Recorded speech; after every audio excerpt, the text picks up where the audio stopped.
terjadi false break, naik lagi, dan atas dia turun lagi ke bawah, naik lagi, turun lagi ke bawah, dan naik lagi. Ya, itu market sedang konsolidasi.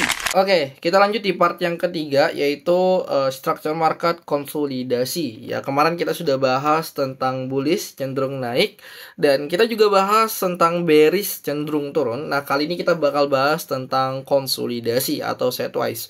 Dalam artian market ini tidak kemana-mana, jadi dia bolak-balik di area SNR ya. Nanti SNR kita bakal bahas juga ya. Oke, jadi seperti itu ya, bentuknya seperti ini teman-teman semuanya. Tapi sebelum aku jelaskan, buat teman-teman yang ingin masuk di Telegram, masuk aja, klik aja di link bio. Biasanya di situ kami share informasi dan edukasi yang lainnya. Oke, kalau konsolidasi kita biasanya nandain area SNR-nya di mana. Ini area resisten atau area tanda atas, ini adalah area bawah. Jadi market itu nggak kemana-mana, dia bolak-balik doang. Biasanya ini terjadi ketika mau mendekati news, ketika pergantian session, atau ketika Big Bang Holiday atau libur ya dalam artian.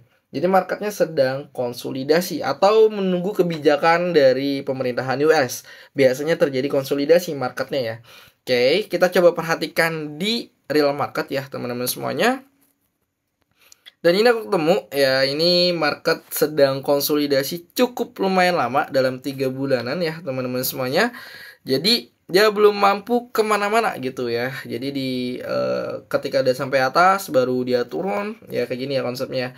Atas dia turun ya, terjadi false break, naik lagi, dan atas dia turun lagi ke bawah, naik lagi, turun lagi ke bawah, dan naik lagi ya. Itu market sedang konsolidasi.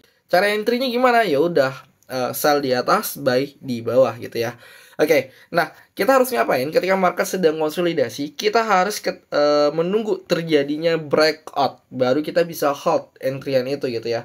Nah ketika dia breakout atas ya, dan close candlenya di atas, ya udah teman-teman bisa entry dan hold gitu ya. Dan terbangnya juga lumayan kalau misalnya sudah terjadi breakout. Makanya tunggu aja gitu antara break atas atau break bawah. Tapi hati-hati juga terjadi false break ya teman-teman semuanya. Bentuknya seperti ini kalau false break. Ya nanti kita bakal jelasin gimana cara mengetahui market itu terjadi false break gitu ya dalam artian ya.